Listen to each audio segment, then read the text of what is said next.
Council, Councillor Nunziata. Are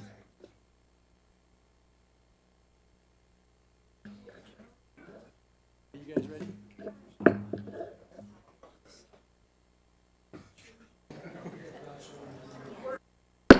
I'd like to call this regular council meeting to order. Would you all please rise for the invocation?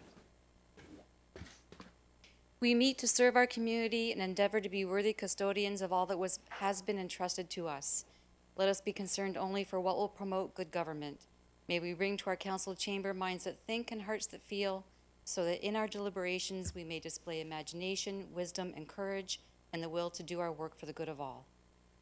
Thank you, Madam Clerk. And before we sit down, I wonder if we could all remain standing for a brief moment of silence in recognition of those who lost their lives in Humboldt, Saskatchewan on Friday.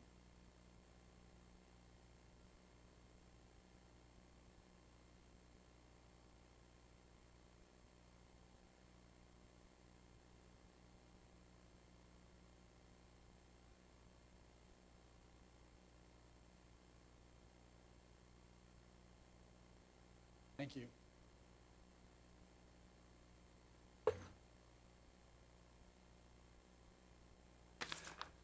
Madam Clerk, the roll call, please.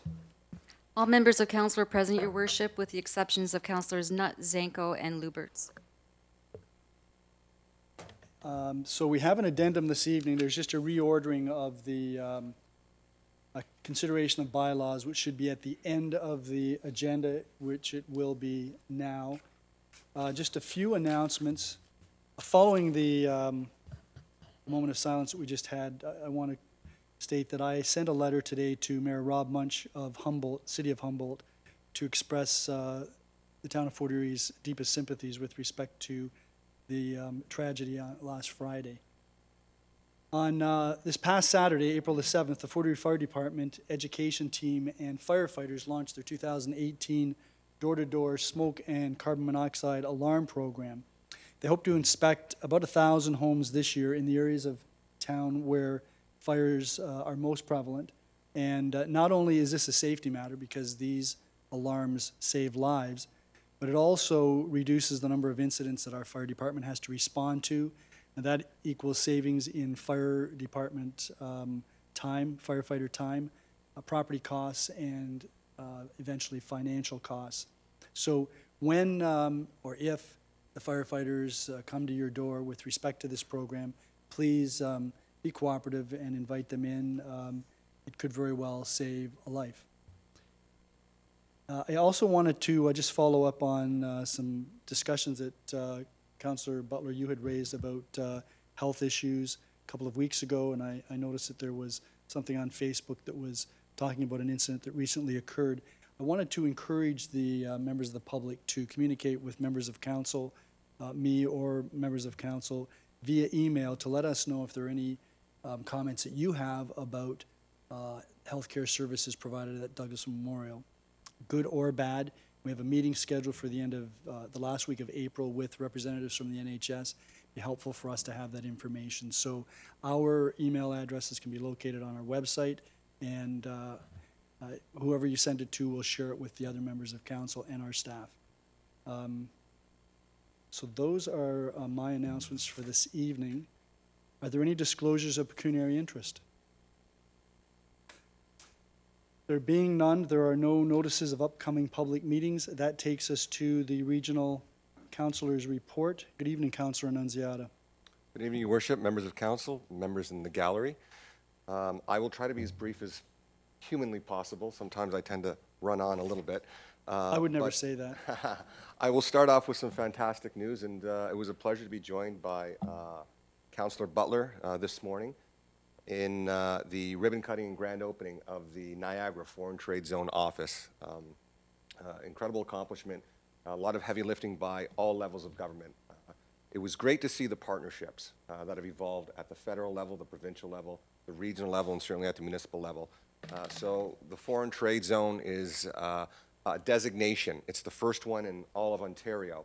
And what it will do is create opportunities for business to tap into incentives when it comes to freight forwarding, value-add services, and getting their product to market in a very cost-effective manner. I am proud to say that Fort Erie is the home of the bricks and mortar and the storefront presence of that foreign trade zone. So wonderful accomplishment. A lot of credit to the Fort Erie Economic Development Corporation, David Oakes, our EDO at the region, for spearheading those kind of initiatives. And again, all the credit to our federal, our provincial, and our regional partners. So it was a fantastic announcement. Later this month, the Niagara Police Services Board will take their board meetings on the road, and I encourage anyone that has a concern with policing, staffing, any issue to do with police services, come on out, have your say. The board will be convening right here in council chambers. That date coming forward, I believe you got the same email, Your Worship. I do, Councillor Nunziata, and I had neglected to mention it, so it is on April the 26th at 8:30 a.m. at the in the chamber here, and individuals are encouraged to come out. Members of the public, council members, community groups are invited to attend to speak to members of the Police Services Board, the Chief of Police, and senior police staff. So yes, that's a part of the Police Services Board outreach program, and they'll be in Fort Erie on that date. And I will say this, I want to thank our colleagues at Regional Council, Chairman Gale. He's committed to making sure that the Police Services Board is accessible, it's responsive, and he wants to hear from the concerns of individual residents when it comes to policing services in Niagara. So congratulations to the Police Board making the commitment to visit as many municipalities as possible. So again, have your say. Come on out here. It'll be right here in these town chambers. An important piece of business was moved at Corporate Services, and that is the continuation of the 2-year process of making sure that Gilmore Lodge, those beds stay here right in Fort Erie with the redevelopment that's going on at the County Fair Mall property. We did pass a motion at Corporate Services, and it directs staff to approve a long-term care campus site and directs staff to submit an application for redevelopment to the Ministry of Health and Long-Term Care with preliminary estimated size of the long-term care homes as follows.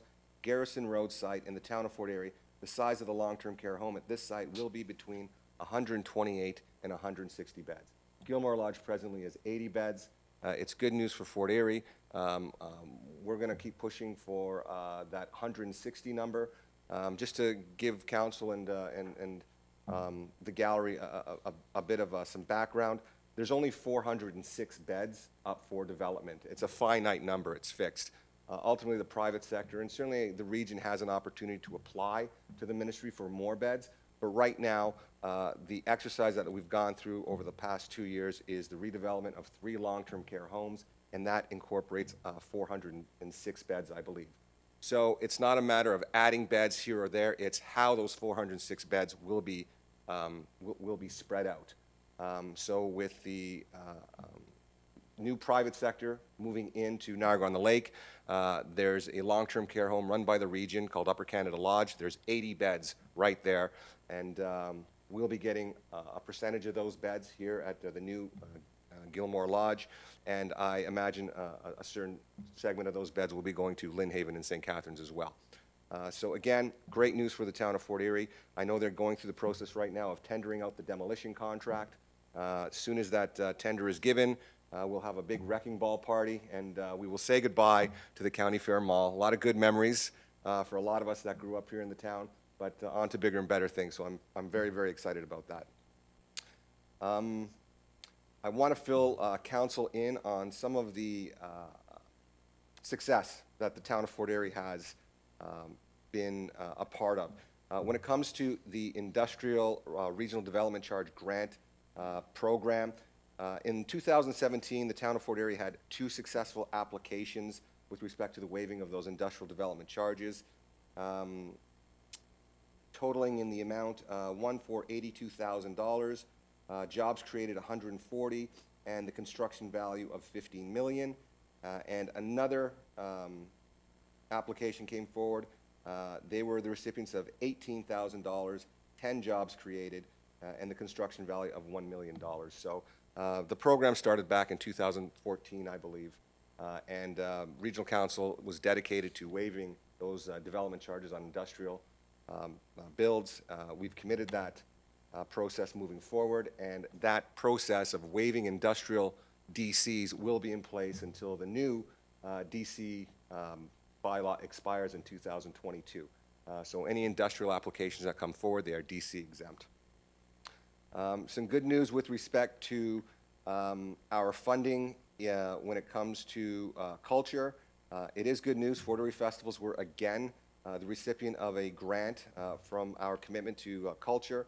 So Fort Erie Multicultural Day will be receiving a grant of $5,500 for Fort Erie Festivals. So again, congratulations to them and the successful application that they put forward as well. I just want to give this council an update on where we're at with respect to the internal audit that is going into the grant and incentive review program. So as you know, the incentive programs are maintained status quo. But it was the will of council to make sure that those dollars were being directed to the appropriate sources, that there was value, and there was a good rate of return when it comes to those incentives, whether they were CIPs, whether they were facade improvement, whatever the matching funds were the region were. So I just want to give council an update as far as where we're at in that review. So the grants and incentive review is divided into two phases. Phase one includes the following: evaluate and ensure that grant and incentive programs under review align with current regional strategic priorities, determine the effectiveness of the marketing and application process, including project evaluation criteria and methodology, and evaluate the post-award monitoring practices, including financial transfer payments and project reporting criteria. Now, phase one began on December 15th, 2017, with a final report being presented to Audit Committee on May 7th, 2018. Phase two of the grants and incentive review commenced on February 20th, with a final report being planned for Audit Committee on June 18th, 2018. I believe Councilor Passero had a question with respect to when that audit will be completed and when that report will be available for this council, and I believe I said third quarter. So we're a little bit ahead schedule. Hopefully we get it to the full council. It's slated for Audit Committee for June 18th, so a little ahead of schedule, but still, earmarking that second, third quarter to have information to this council. Those are my comments for this evening, and I'll turn it back to you, Your Worship. Thank you very much, Councillor Annunziata. Do any members of council have any questions of Councillor Annunziata? Councillor Passero. Thank you, Your Worship. Through you to our regional councillor. Councillor Annunziata, in November of 2015, this council unanimously supported the Ramsar designation for Niagara River, and some publicity came out over the weekend about some roadblocks that the binational group has hit in regards to your organization over there at the NPCA, to the point where they've withdrawn their letter of support. I know there's been some back and forth since then, but where does that designation stand in the timelines of the NPCA? Well, just a little bit of background. The NPCA endorsed the Ramsar designation, and part of that endorsement was a motion by the NPCA to have its members sit and liaison with the Ramsar Steering Committee. And it's a binational committee. It's made up of American board members and Canadian board members. In the process, over the last couple of years, there's been questions that have come forward from our partners on Niagara-on-the-Lake, from our questions at Niagara Falls, and certainly our partners at Niagara Parks Commission. And they've approached the NPCA to try to help fill in the gaps. So what we've tried to do is engage our partners at Ramsar, but unfortunately, we haven't been able to get the information that we need to make a formal and a very thoughtful decision.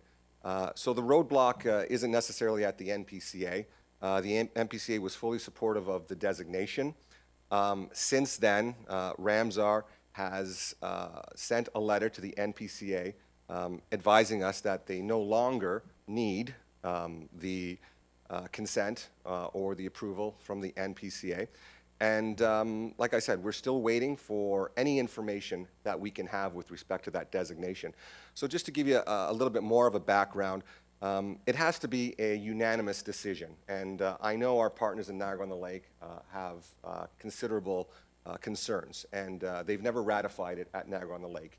And the problem with the Ramsar designation is a lot of people seem to think that it is another layer of bureaucracy and possibly another legislative instrument. And that worries and quite frankly, does not instill confidence in our agricultural partners, our agricultural sector, especially Niagara-on-the-Lake. So they've been very vocal that they do not want the Ramsar designation, and they would like to understand it. They want to understand it, but unfortunately that information has not been forthcoming. We would like to partner in that information gathering, but like I said, to date, that information has not been forthcoming from the Ramsar committee. So that's where it stands right now. I would suggest that moving forward, you know, Niagara-on-the-Lake has to be a willing partner in order to achieve that designation. And without their support, then unfortunately, I don't know where it goes from there. But I will say this. There is talk that the American side, Niagara Falls, New York, will be making an announcement or did make an announcement with respect to their support of the Ramsar designation.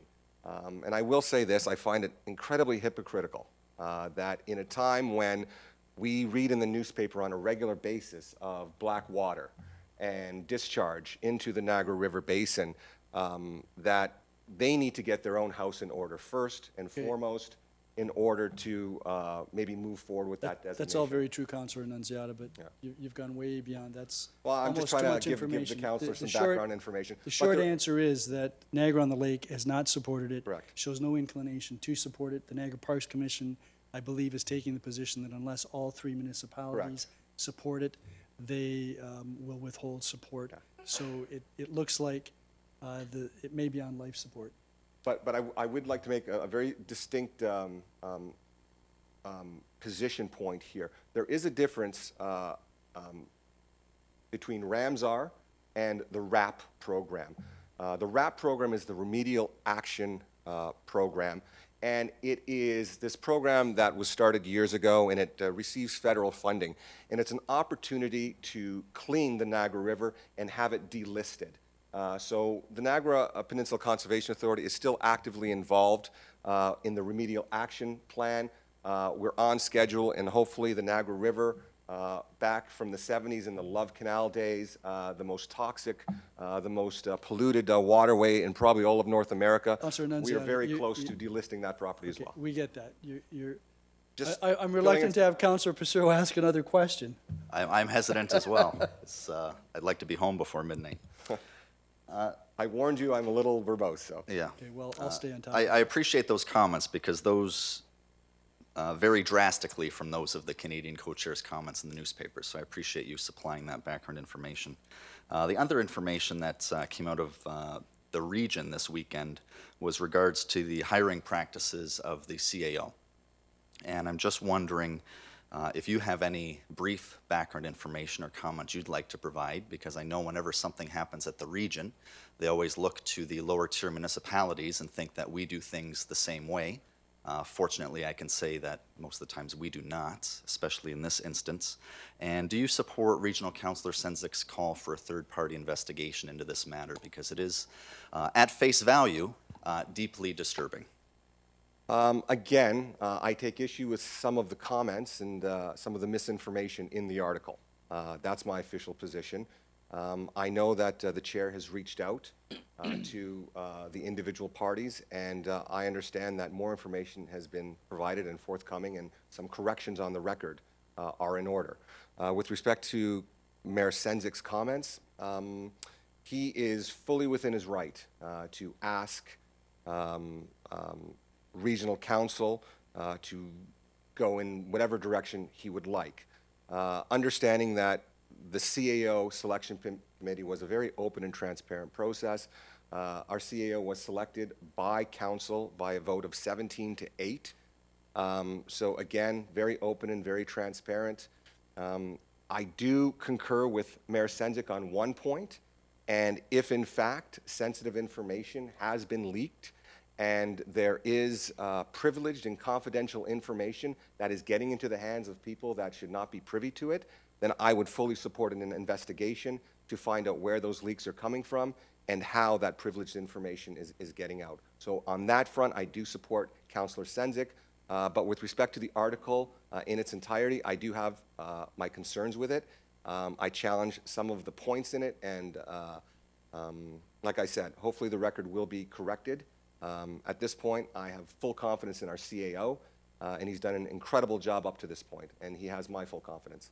Yeah, and my question is not based on support or non-support of the CAO, but just the process. So I look forward to those corrections. And lastly, if I could, Your Worship. Yes. I know that you both mentioned the Police Services Board meeting here on the 26th, and I read that same press release, and it spoke to their desire for proactive engagement and hearing from the public. And I'm just wondering how 8:30 a.m. on a Thursday speaks to any of those sentiments. Well, I'm not on the Police Services Board, so and I didn't set the meeting Yeah. time or It date. just seems odd to me that a board that's looking to hear from members of the public picks a time when most people are on their way to work, school, returning from a midnight shift. Doesn't seem like a time you'd choose if you wanted the room to be full of people. I suspect that that's their regular meeting time. That is, and so that is they- the regular meeting time. They've taken it correct. out of where they usually meet. I can say that the local staff sergeants have usually been very responsive to hearing from the public, and We've never had any issue with our local staff Yeah, sergeants, yeah, but so the it's just local- if they're taking the dog and pony show on the road, maybe a better date and time would be looked at in the future to actually encourage participation versus maybe having 3 people sitting here that have a day off on a Thursday. Yeah, an evening meeting for sure, and I'll certainly mention that to Councillor Gale when I see him Thursday evening. Okay, thank you very much. Any other councillors? Then that takes us to presentations and delegations. Thank you, Councillor Annunziata. And the first delegation is Tracy Fitzsimmons, the captain of the Public Education Division, Town of Fort Erie, to speak about the smoke alarm Fort Erie program. Good evening.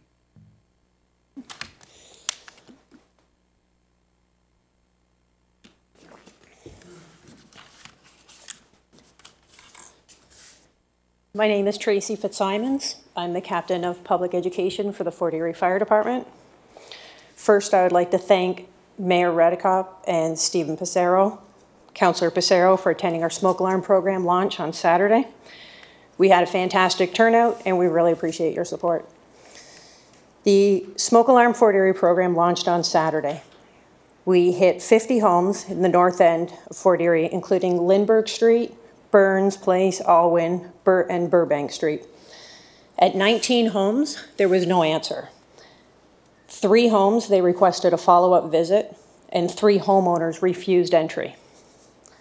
Out of the 25 homes that were entered, 20 homes were non-compliant.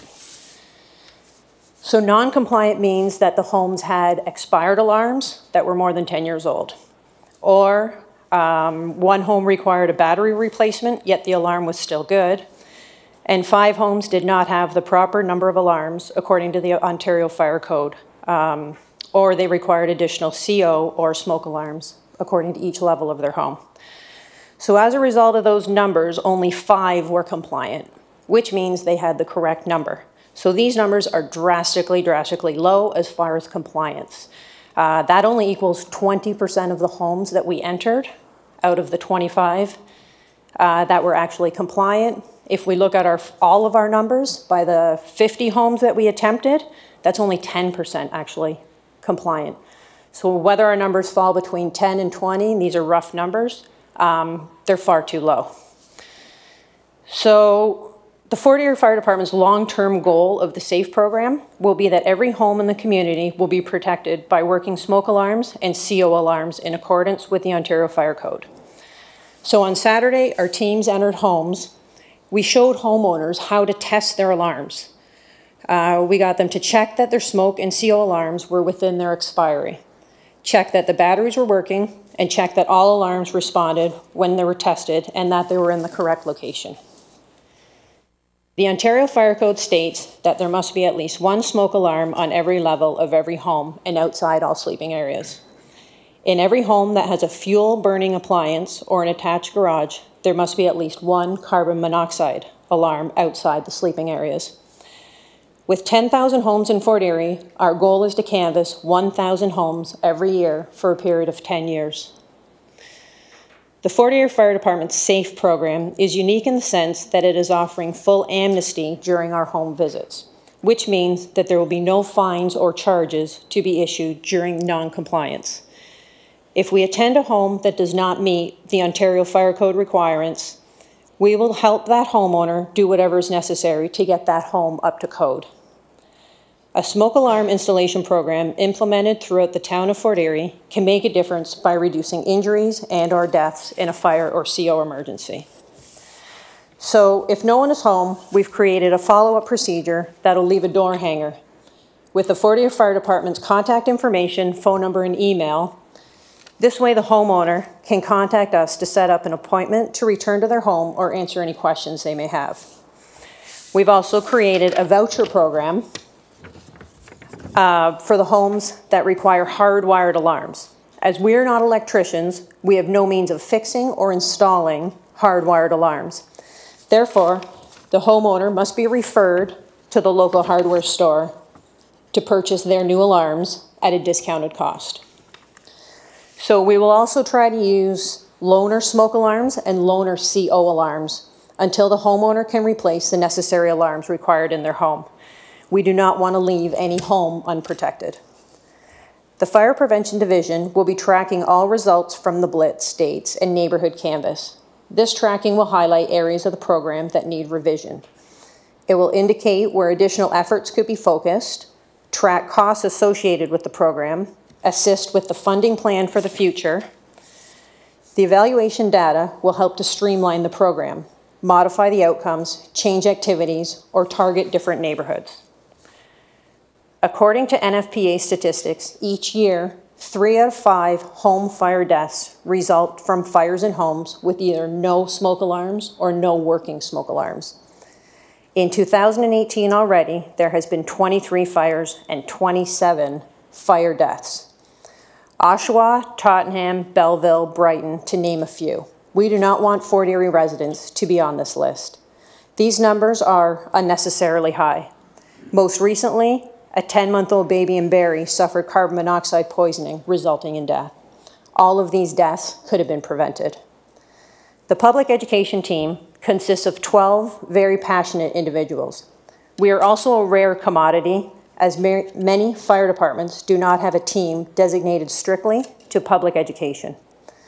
Over the past few months, the public education team has trained all the firefighters. As we cannot do this program alone, the more boots to the pavement, the more ground to be covered. For example, on Saturday, we had 9 firefighters and 9 pub ed, and we were able to cover quite a bit of ground. We have involved all 5 fire stations to assist on various evenings with our door-to-door program, which will run throughout the entire year. Fire apparatus will be available in the neighborhoods for visits with families, children, to meet a fire truck, meet a firefighter, and touch a truck. Sparky may also be able to attend. So each home that we visited on Saturday also receive a baggie with safety information. So we're doing home smoke alarms, carbon monoxide alarms, exit drills in the home, and cooking fire safety tips. We also have a pamphlet on emergency preparedness. These are all very important things, and it's family resources that they can look at once we've departed. The overall goal of the SAFE program is to save lives by protecting every home with working smoke alarms and CO alarms in accordance with the Ontario Fire Code. One last note, it is the responsibility of landlords to keep their rental properties safe. In closing, I would like to state that only working smoke alarms save lives. There's no excuse for not having proper detection. And working together, we will make Fort Erie a safer place to live. Thank you. Thank you very much, Ms. Fitzsimons. And Sparky was also there on Sparky was there on Saturday, yes. It was, looks like he's been on some type of diet. He seemed to be smaller than I recall. Any members of council have any questions? That's a great program, and you're really to be commended. And there were a large number of volunteers, both firefighters and in your public education division. You're all to be commended. It helps to make this a safer community. Thank you. Thank you. Thank you. Thank you. That then takes us to the next delegation. Anne McLaughlin, President, Friends of the Fort Erie Public Library. I see you've brought some friends with you. Yes. Good evening. Your Worship and members of council, I'm Anne McLaughlin, President of the Friends of the Fort Erie Public Library. We are a registered charity and fundraise for special projects outside the regular budget of the Fort Erie Public Library system. To date, we have donated $18,000 to the library. We are all volunteers. Many of our executive and members are here tonight in the council chamber. And we all appreciate living in a town with such a good municipal library system. Today, we are here to recognize Margaret Fever, artist, resident, and huge library supporter. She recently gave the Friends of the Fort Erie Public Library 150 of her watercolor paintings. We are making Margaret Fever's dream come true, holding a big art sale of these paintings to raise $5,000. This is our most ambitious fundraising project to date. The earnings will fund a special feature in the planned redesign of the children's area at the Centennial Branch. And we have a short video to share in which Margaret ably describes her wonderful gift to benefit our whole town. Great.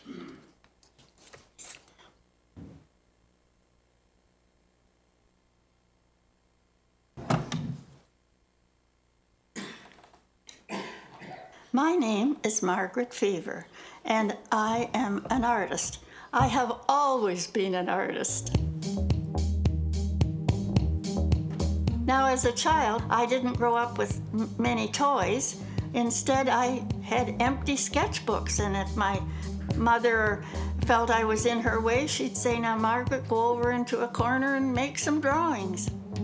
And that's how most artists have started, just sitting down and drawing. The cat, the dog, your father, always drawing.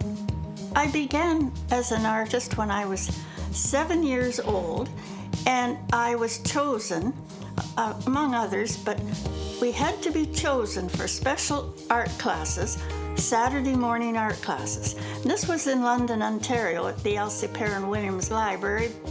Your mother couldn't buy your way in. And so when you got to the classes on Saturday morning and you looked around at a couple of dozen other young people your age, you said to yourself, "They are as good as I am. So no fooling around, Margaret. Turn out a good picture." Learning how to draw is the most important part of your artistic life. And if I couldn't draw, I wouldn't get a job. So then as an adult, my work life meant drawing. First I was worked for the government of Saskatchewan as the staff artist, and then I was fashion illustrator on the newspaper in London, Ontario. This all means you must know how to draw well, accurately, and fast. Most artists, we become bored if we paint the same way all the time, so quite often even my technique changes because I'm constantly wondering what it'll be like if I do this. A painting has a life of its own once it leaves my studio. Sometimes I even find out where the painting is. Now, one painting left my studio, went to Australia, and then from Australia it went to Dubai. I want my paintings to be easy to look at and do not have a political message. I hope that they would look at it, smile, it gives them a good feeling, and then they can carry on with their life. I chose the public library because it has always been part of my life and always pleasant to me and pleasant to everybody that comes to the library. And they're helping me. The library was doing something for me at that period of my life when I was in training. I want to give back to the library. The beauty of this sale is the framing has been donated, my paintings have been donated, so the paintings are all affordable. And not only that, when you spend your money, you help the library, but you go home with something.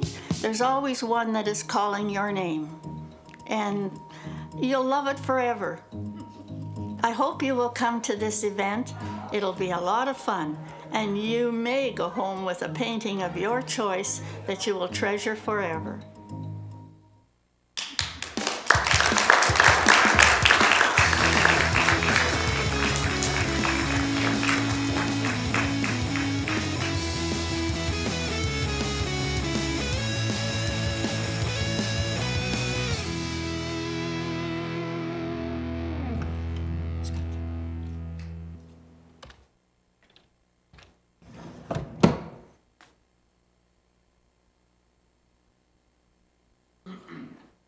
Thank you very much. And you know, when you mentioned that there's a painting with your name on it, my wife's mother's name was Iris, and she has purchased the Iris that you did. It's beautiful.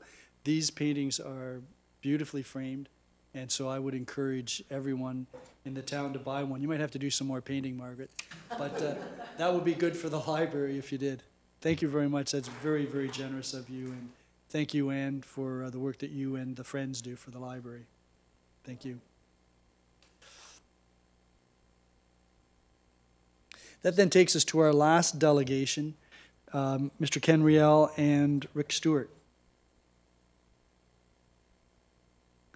Good evening.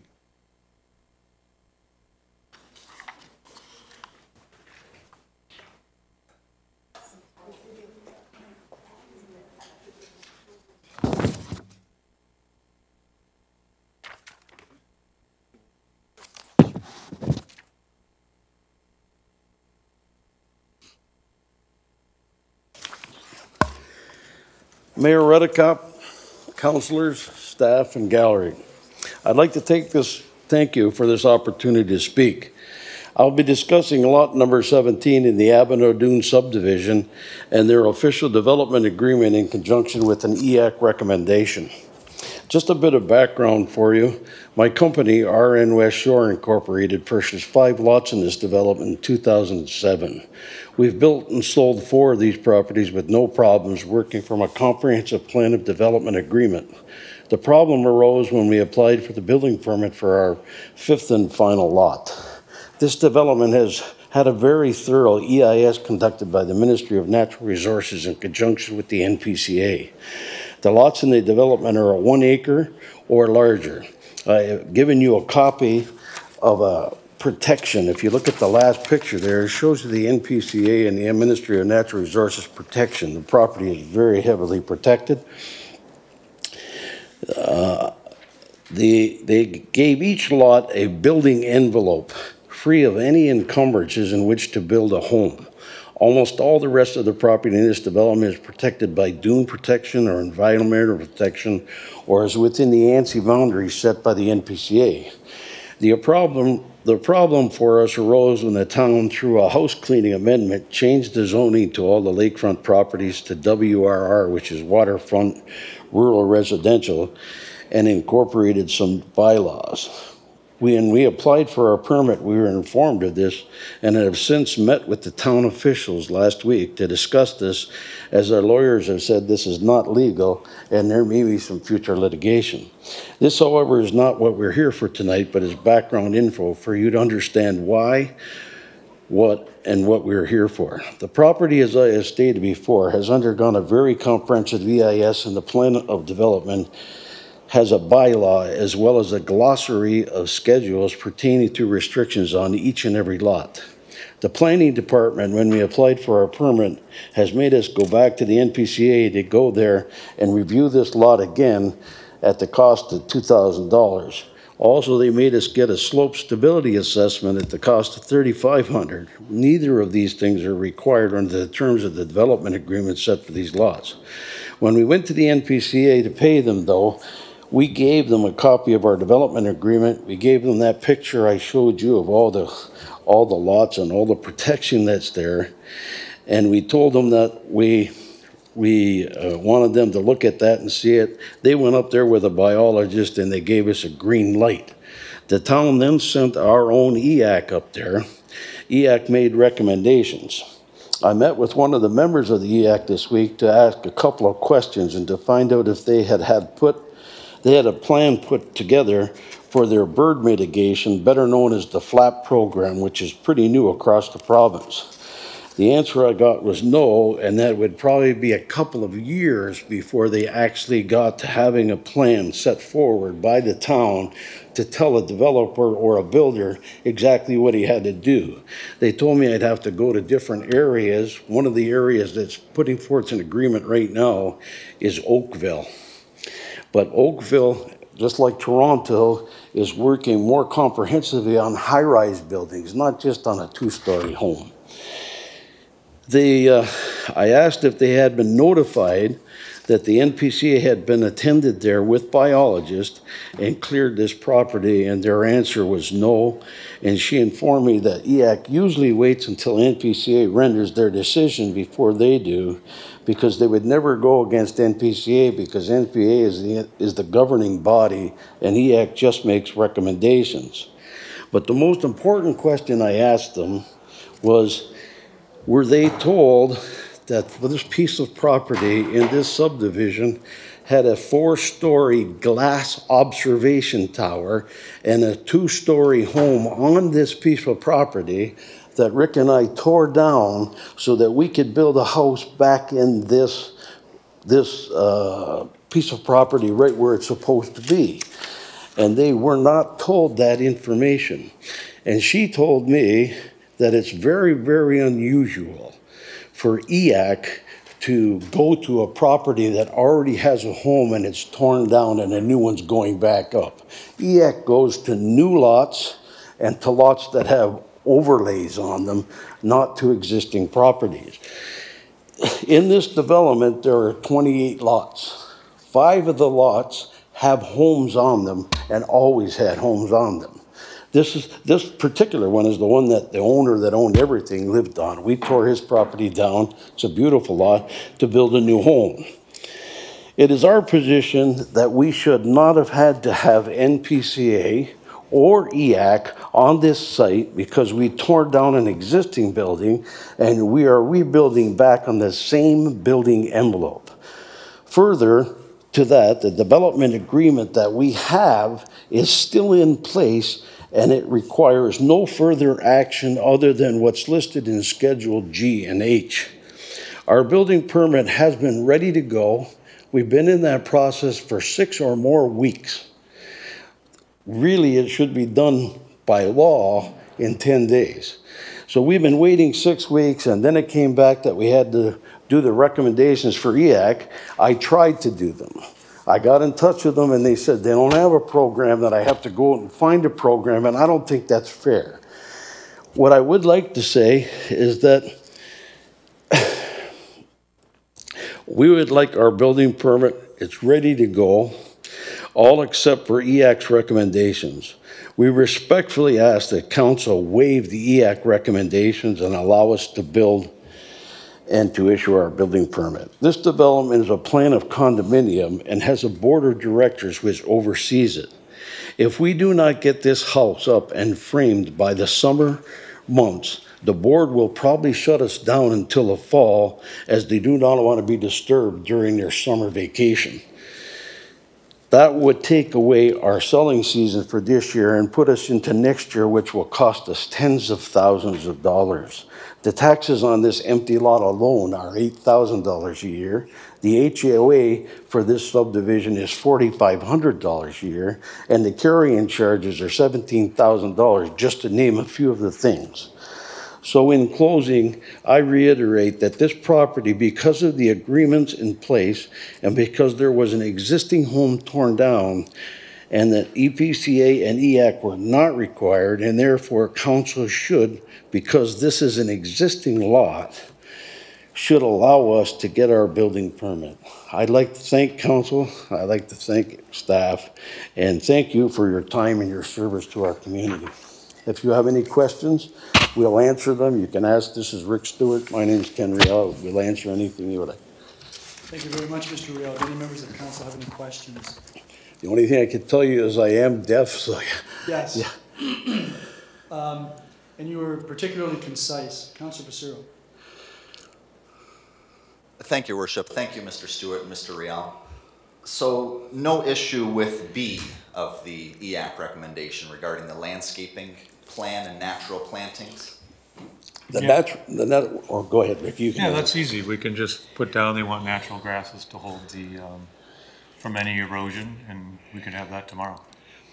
The other thing that I can tell you is, at this particular moment, we haven't decided whether we are going to landscape. And one of the things I did ask the planning department is, if we decide to sell this piece of property without landscaping, are we required? And the answer was no.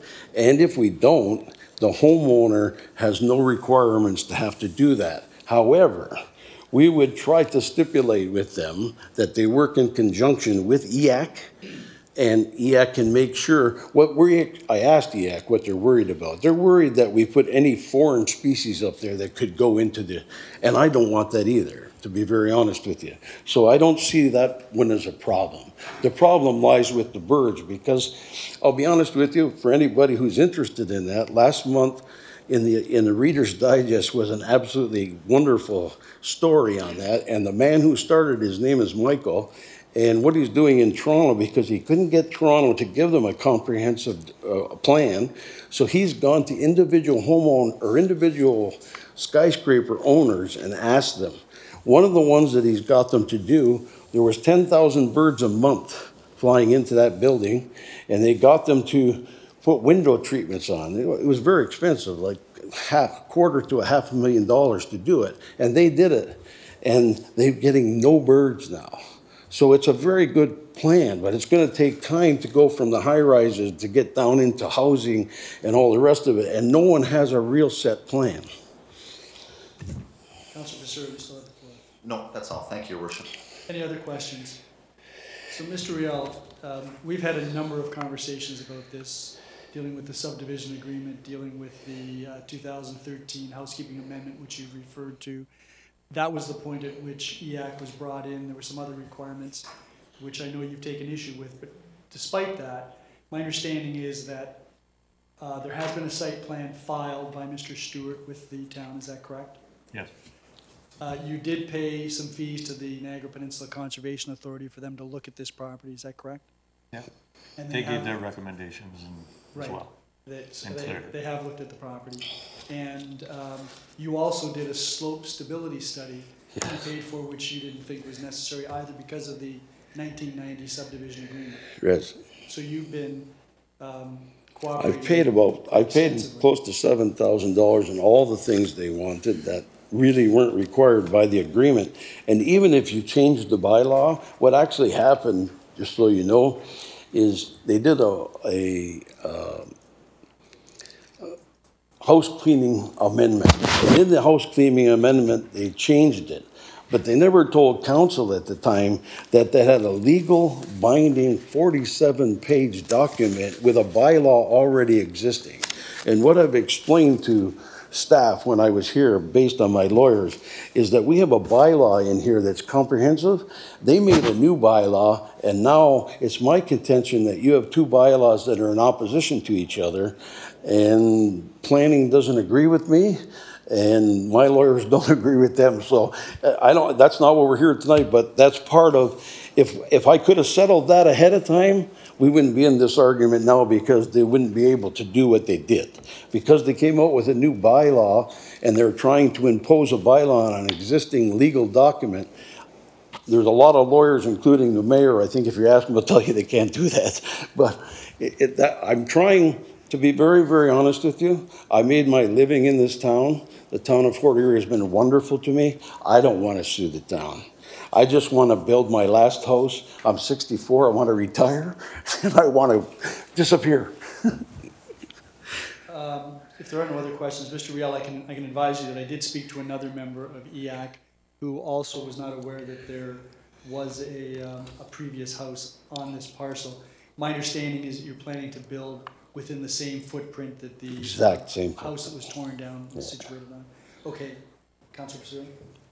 If I could, through you to the delegate, just based on that last comment, I recognize that that was a part of your argument, that there was a house there, you're using the same footprints. But in the business that you're in, when you go in to wire a new home, do you do it to the standards that existed 30 years ago when the home was built, or do you do it to today's standard? Today's standard. Okay, I just wanted to. But just to clarify that, when I made that statement, Stephen, that's not my rules, that's your rules. When it's the town rules, it's the building bylaw rules, that when you tear down a house and you build another one back up, you're not bothered by all the other things, as long as it's an existing home. If it's a brand new lot, yes, they send people out there like EAC and NPCA to make sure that everything's okay, and to make sure that if we have an overlay on it, because there's trees, but the trees, everything in this entire subdivision have been covered by NPCA and by... And I appreciate your interpretation of that, and I will be asking staff to hear their interpretation as well, because it seems like something is not cohesive as far as how the two sides are looking at this. Thank you. Okay, thank you, Your Worship. Okay, thank you. So, Mr. Riel, just for your edification, this item under the Environmental Advisory Committee minutes is shown at item 3C2 in our agenda. So we will be getting to a resolution that will include the EAC recommendations for a number of properties. That's the area that you're looking at. That's under the consent agenda. In order for that to be changed, a member of council would have to remove that item from the package and then make some alternate motion with respect to that. Or it could be voted on and defeated, but we'll get to that very shortly. Okay? Thank you. Thank you very much. Thank you. Thank you. That then does take us to the consent agenda, and Councilor McDermott, you first, before we get there, are there any items that anyone wishes to remove from the consent agenda and deal with separately? Councilor Butler. Yes, thank you, Your Worship. I would like to remove consent agenda item number 3, would it be C? I believe, correct? Are you talking about the one with Mr. Riel? Yes. 3C2. 3C2. Yeah, two little eyes. Okay. Move that for discussion. Okay. Are there any other items that anyone would like removed from the package? If not, Councilor McDermott, could you move the consent agenda resolution except for item 3C, 2 little eyes?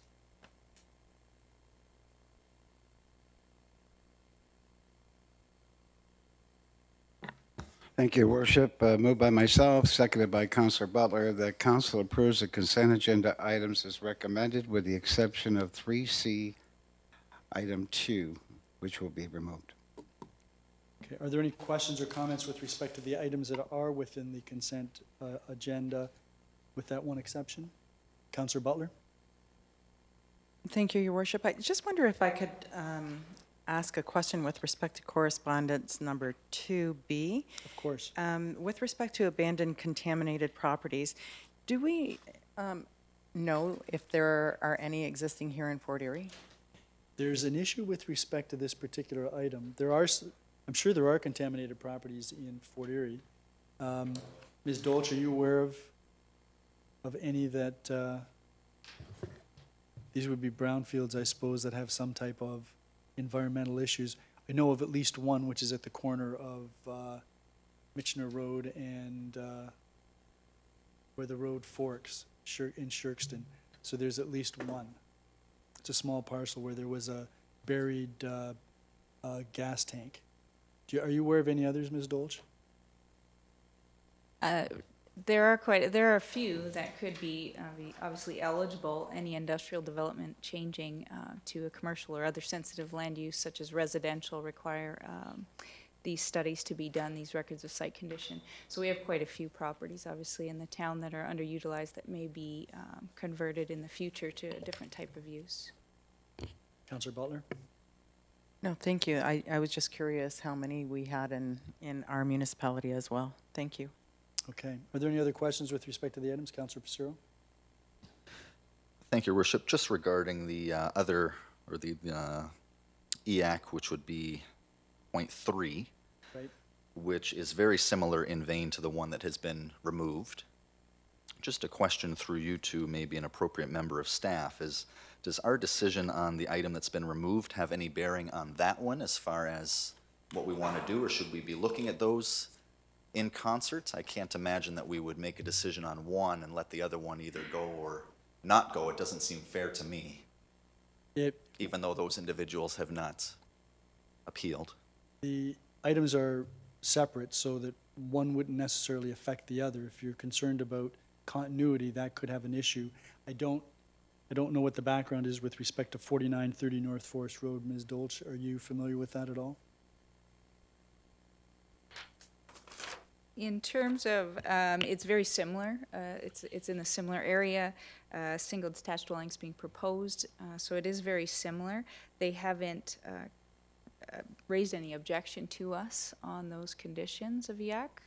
That's about all I can offer. Councillor Passero? Through your worship, and they have been notified of EAC's decision? Through you to the councillor, yes, they have. Okay, thank you, worship. Thank you. Are there any other questions? If not, then I'll call the question with respect to the consent agenda items with the exception of section 3C2. All those in favor? None opposed, that is carried. Councillor McDermott, could you then move item 3C2 of our agenda?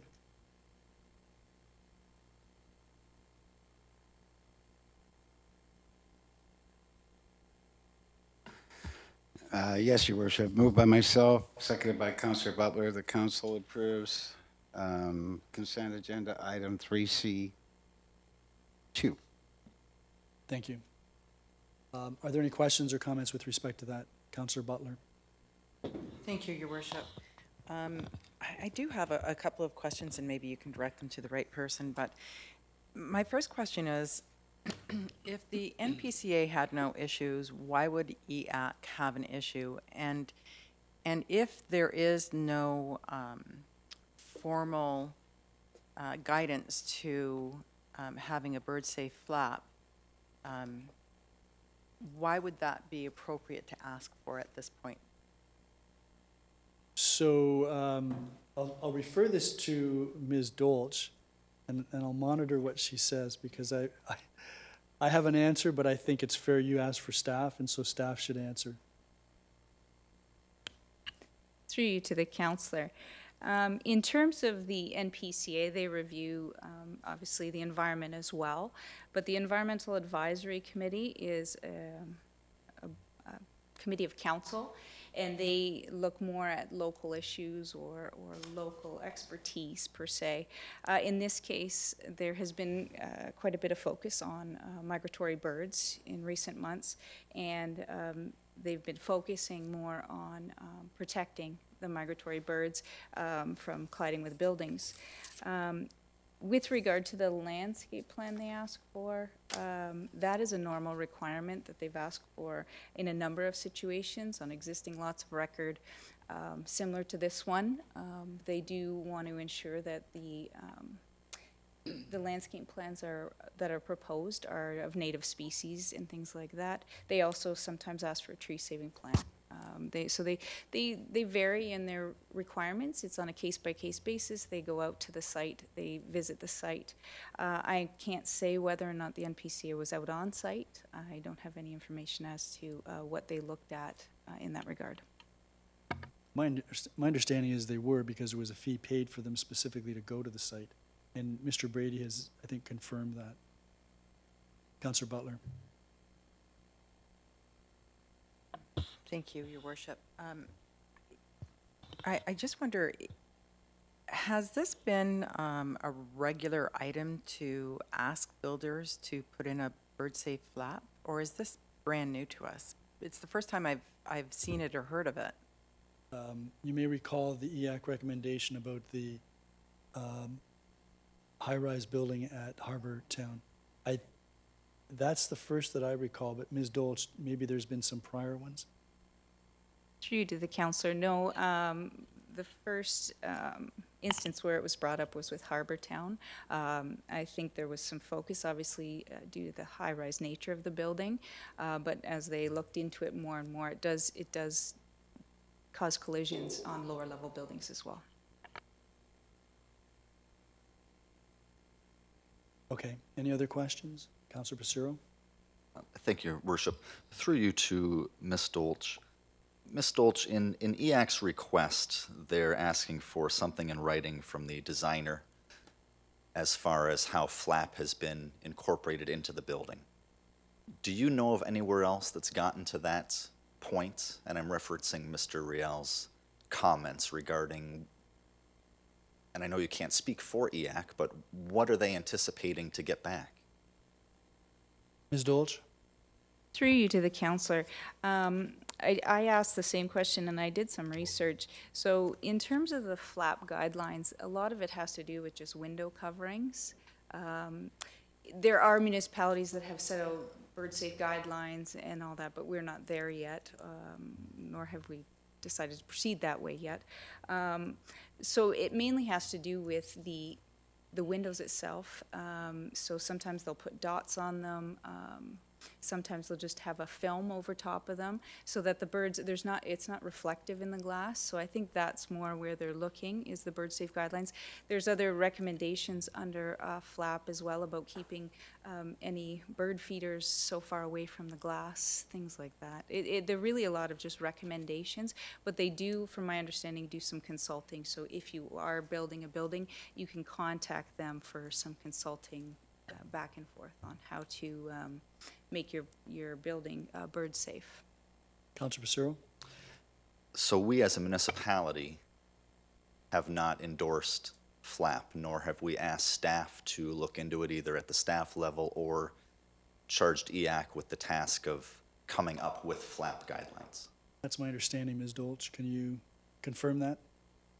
Through you to the council, that's correct. We haven't endorsed, the council hasn't endorsed that, nor have we looked into it in great detail. It's just on a very preliminary level at this point. Okay.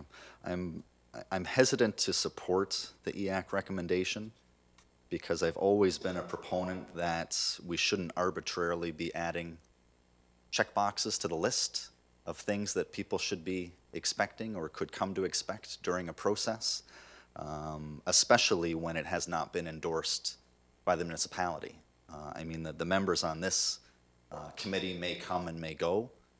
Members of this council may come and may go. But until the corporation has actually said that this is something that we corporate-wide are vested in, I don't see how we can allow a committee of ourselves to enforce this upon somebody else. Councilor Passero, it's an advisory committee. Yeah. They make it. They give us advice, and we look at the basis of the advice. You've raised some interesting comments with respect to the basis of this without the council or staff having confirmed that we are supportive of it. It may very well be that we would be after we've received more information and there's been a plan which establishes some guideposts, but it's difficult, I think, for homeowners to even understand what it is they're supposed to do.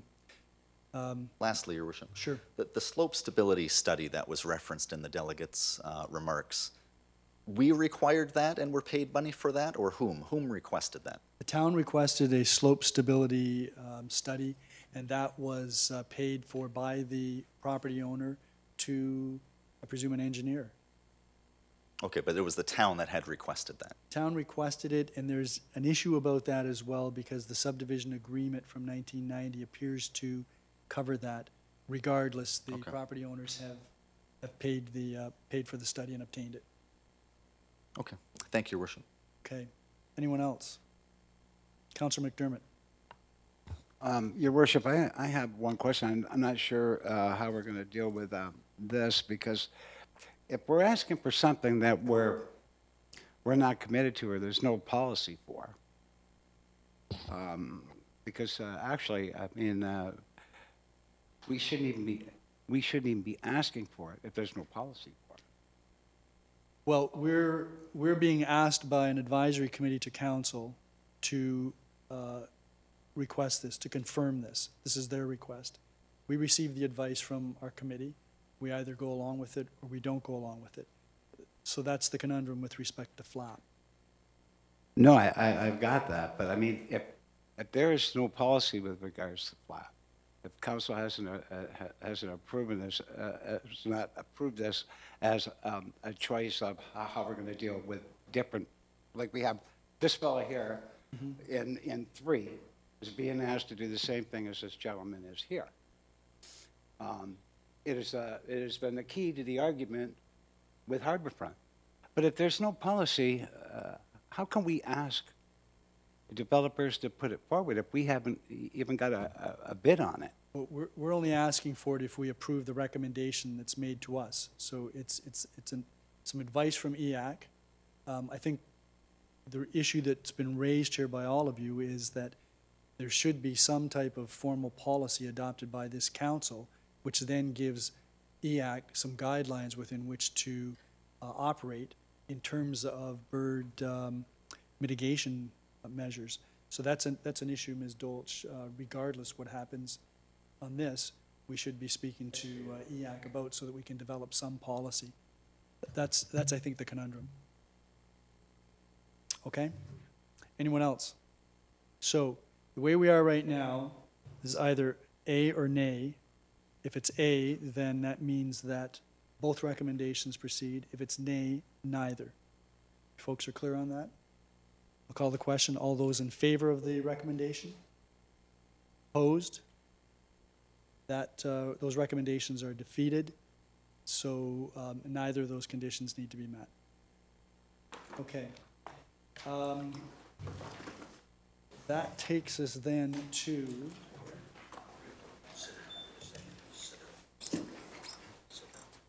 that's where we are going. Other matters. Are you talking about? No. You want to raise something that would come under new business. So we're coming, and that's where we are now. We're at new business, and we're starting with the resolutions under new business. And Councillor Butler, you have the first resolution under new business. Yes, thank you, Your Worship. Moved by myself, seconded by Councillor McDermott, whereas 13.3 million Canadian volunteers give their time to help others, contributing close to 2 billion volunteer hours per year.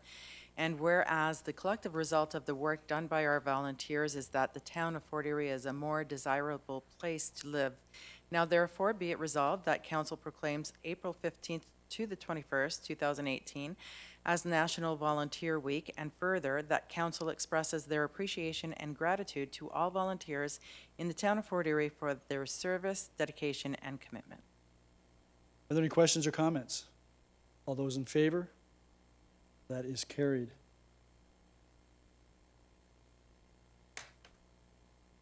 Councillor Butler, you have the next resolution relative to the Ridgeway BIA. Thank you, Your Worship. Moved by myself, seconded by Councillor McDermott, that Council accepts the resignation of Debbie Robinson from the Ridgeway Business Improvement Area Board of Management, and further that Council directs staff to proceed with filling the vacancy in accordance with the provisions of the procedural bylaw. Are there any questions or comments?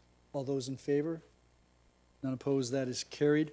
That takes us to new business items. Councillor Passero. Thank you, Your Worship. Against my better judgment and instinct, I didn't listen to myself and have one of the consent agenda items removed, and that would have been point number 3 regarding 4930 North Forest Road. 3C3? 3C3, 3 little dots. And I know that the clerk will hate me in the morning, but my intent is, she's nodding, my intent is to go back, and I know we can't undo time, but whatever we need to do, my preference would be whether we waive notice of motion or provide notice, but whatever we need to do tonight to remove the EAC recommendations from that item. And I think it's only fair given the discussion that's centered around what we had just done. So you would, you'd have to move to reconsider, and then you'd have to move that council waive the rules so yeah, that it could to be dealt consider with it tonight. this evening. Yeah. So I'd like to do that, Your Worship. Notice of motion. And then would I also make a motion to waive the rules under notice of motion? You would, yeah, so you would move, that's right. Okay, so just a heads up, I'd like to do that when we get there. Okay. Thank you. Don't let me slip by number 13 on the agenda, Councillor Passero. Are there any other items of new business or inquiries? Mr. Walsh, I wanted to ask you about the protocol with respect to potholes, since the issue has been, I'm sure, brought to the attention of all of us. We do have a minimum maintenance standard with respect to potholes. Can you refresh our memory as to what it is relative to Class 3 and Class 4 roads, which we have under our jurisdiction? Thank you, Mr. Mayor. The province sets out minimum standards for the repair of potholes based on how busy a road is and how big the pothole is. For Class 3 roads, I don't recall off the top of my head what the effective size of the pothole is, but essentially we've got 7 days to repair it before we become liable for any damage as a result. Class 4 roads is 14 days. Class 5 roads, which make up the majority of the town roads, is 28 days. Those are minimum standards set by the province to protect the town from liability. We attack potholes as fast and efficiently as possible. We don't try and wait until the minimum is a day beyond what we are repairing. Our protocol is to target an area and get as many potholes in that area as possible. As you're well aware, springtime is pothole season as the frost comes out of the ground, and our roads become a little weaker for a couple of months while the ground dries out. And does you mentioned about Class 5 roads, those are basically stone roads? No, they would be considered a local road. Example? We'll take Crescent Park for an example. Buffalo, Daytona, and Crescent roads are Class 4 roads. They are collector roads. Every other road in Crescent Park would be a local road, Class 5 road. So Grandview, Lakeview, those are all Class 5 roads? That's correct. And the minimum maintenance standard is 28 days to repair a pothole? The 28 days is what protects the town from liability. Our goal is to obviously exceed that. I hear you. If council were interested in altering that to show something more aggressive, it would involve a change to the town's policies regarding those maintenance standards, would it? That's correct. The town has accepted the minimum maintenance standards as our worst case scenario. If it's council's wish to exceed those standards through policy, that would follow through a report. And there's obviously, I would expect there to be some additional costs in there. And because this is a provincial regulation upon which our standards are based, can I presume that the staff doesn't regularly or periodically review whether the maintenance standards are adequate or appropriate? No, we don't review that. We are part of a number of working groups in that manner. We're a member of Ontario Good Roads Association, maybe the ironically named Ontario Good Roads. We're also part of the Municipal Engineers Association, which also has a hand in setting those standards. Thank you. Mr. Cooker, do you have any comments with respect to the discussion? The only thing I would add is if you want to change the policies or the minimum standards, there's going to be dollars associated with that. So right. It's something that we would change later in the year and put forward a budget recommendation. There'd have to be a notice of motion that would request that. Council would have to, by majority vote, go along with staff looking at this issue, correct? That is correct. Okay, thank you. Does anyone else have any new business? Councilor McDermott? Not that I really want to talk about potholes, but this is through you, Your Worship, to Mr. Walsh. If there is a large pain-in-the-neck type of pothole in a road that could cause damage to a car, or it already has, what is, in good weather, what is the normal turnover to fix something like that? Through you, Mr. Mayor, I believe our typical turnaround is a couple of weeks for the majority of them.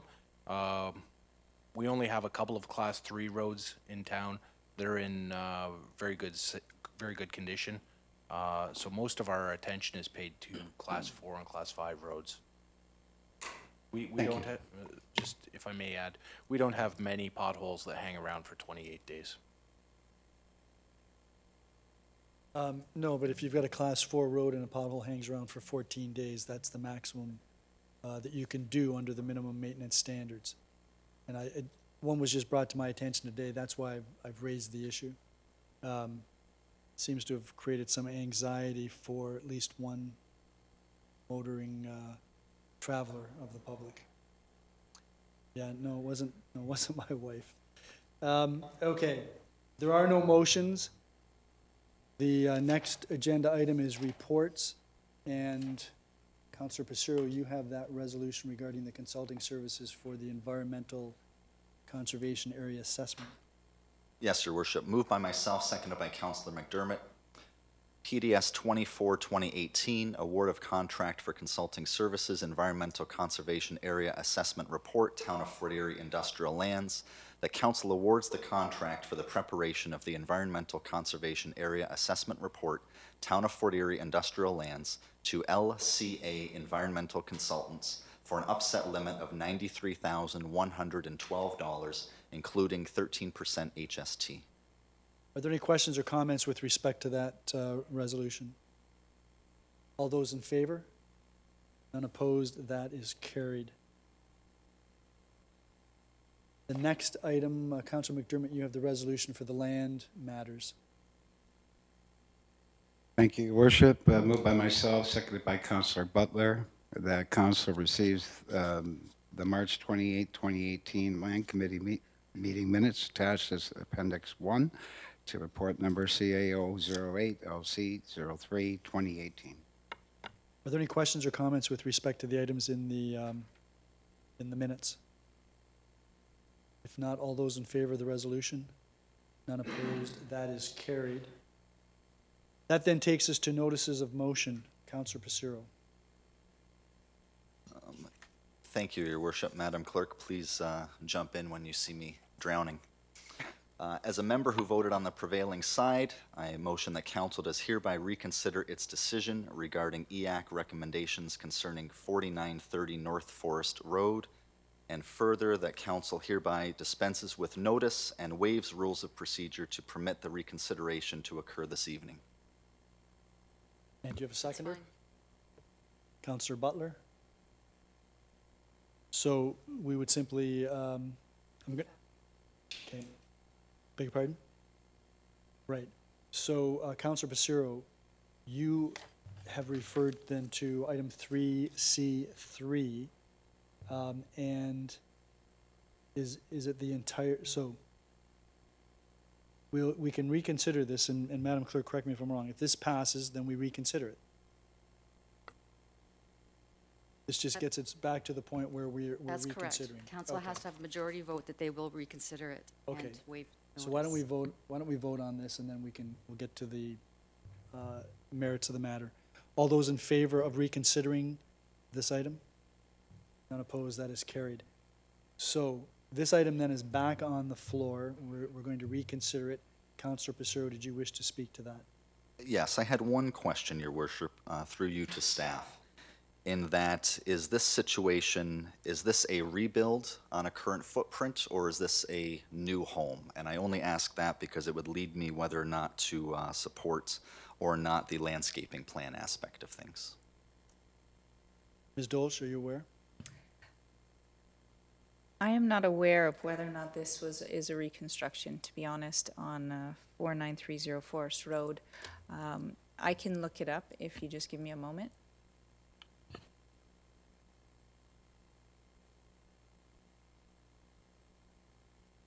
That's fine. I know that Mr. Walsh is in no hurry to be somewhere else. Well, I guess if you're looking at Google Maps, you'll be able to tell whether it's a rebuild or not. Through you to the councillor, it's a vacant lot. Okay, so that would be new construction. Okay.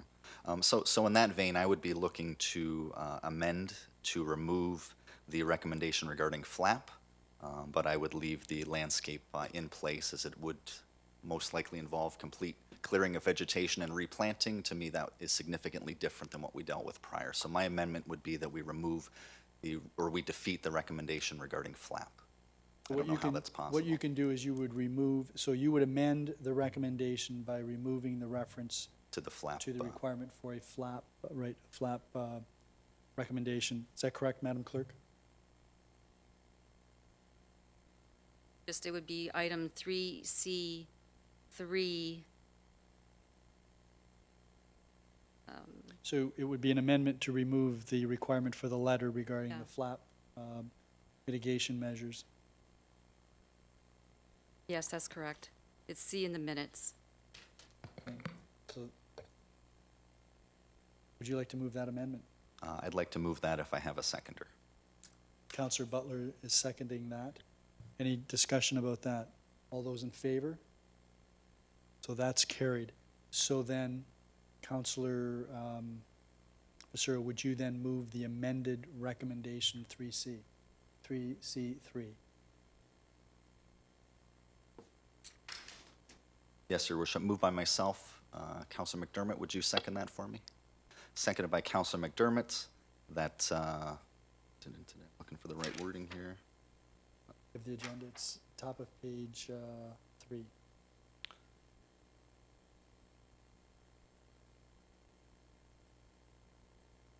Who has the, might be easier for Councillor McDermott. He has the original wording for the motion, because I'm only going by the agenda, the EAC recommendation itself. That, I think what you can do is, so that was Councillor, that McDermott, yes. No, Councillor McDermott had the consent agenda, so why don't you just, I think if you read that council supports the EAC Okay. recommendation. That council that has- supports the EAC recommendation,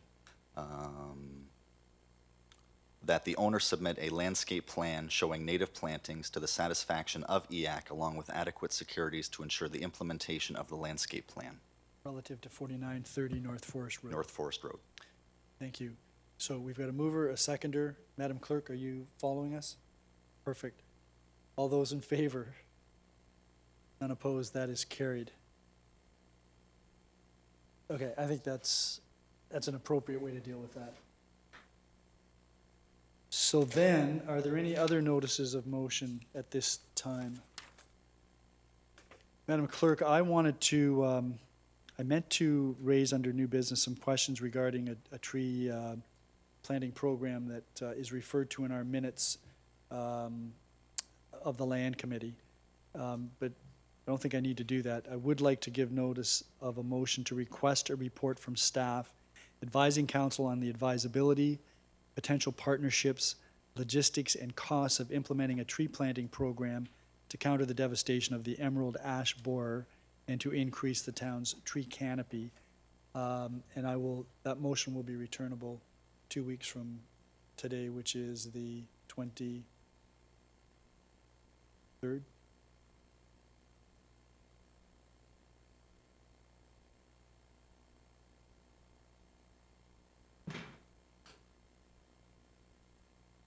If there are no other notices of motion, then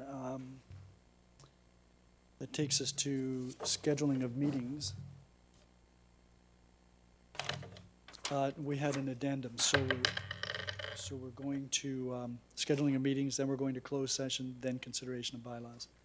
So, any meetings that anyone wishes to alert us to? Okay. Sorry, Councillor Butler. Thank you, Your Worship. I just wanted to let everybody know that we are going to be completing our trilogy in the Party of the Patio, and this year's name for Party on the Patio is Elevate. It is going to be held June 9th at the same location at the Leisureplex. And I would like to ask my counterpart co-chair there, Councillor Passero, if he'd like to speak to what people can expect. Sure. Councillor Passero. If I knew, I would tell them, Councillor Butler. But like our previous party on the patios, we try to keep a lot of things under wraps. But I think people can expect great time, great food, great entertainment, and I know that number 3 will be just as much fun as number 1 and number 2 were. So this will close it out. Some exciting things going on that evening, and with the theme Elevate, people will have to get a ticket, come and see what we have in store. Looking forward to it. So, listening to both of you, I'm left with the impression that this is still very much a work in progress. I think it's a work in progress as far as what we want to share with people, which is which is why we're kind of having a mental connection here to see who spills any secrets first. Very cryptic. Yes. Okay, well, it should be exciting regardless, because the first 2 events were fantastic and raised a significant sum of money towards that great theater. So thank you for, and I know Councillor Zanko, I presume, is also involved, so it's the 3 of you. Okay, perfect. Are there any other meetings that we need to refer to? If not, then we have a couple of items for closed session. Councillor McDermott, you have the resolution for us to move into closed session. Thank you, Worship. Moved by myself, seconded by Councillor Butler. The council does now go into closed session at 7:26 p.m. to discuss the following. A, pursuant to Section 239(3)B of the Municipal Act 2001, an ongoing investigation respecting the municipality, a local board, or a municipally controlled corporation by the Ombudsman appointed under the Ombudsman Act, and Ombudsman referred to in subsection 223.13, number 1 of this act, or the investigator referred to in subsection 239-2. Reclosed session council, pursuant to section 239-2C of the Municipal Act 2001, the proposed or pending acquisition or disposition of land by the municipality or local board, proposed acquisition of additional cemetery lands. Are there any questions or comments with respect to going into closed session? All those in favor? None opposed, that is carried. So we'll go into closed session.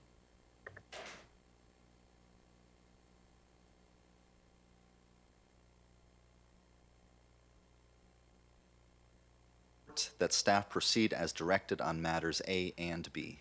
Are there any questions or comments? All those in favor? None opposed, that is carried. That then takes us to consideration of bylaws. We just have a confirmatory bylaw. Councillor Butler, you have first and second reading. Yes, thank you, Your Worship. Moved by myself, seconded by Councillor McDermott, that bylaw number 55-2018 to confirm the actions of council at its meeting held on April 9th, 2018 is given first and second reading. All those in favor? None opposed, that is carried. Councillor Passero, you have the resolution for third and final reading.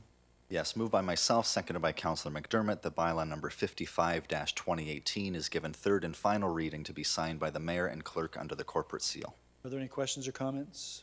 All those in favor? None opposed, that is carried. And who gets Councillor Nutt's? Oh, Councillor McDermott. Would you do the honors, please?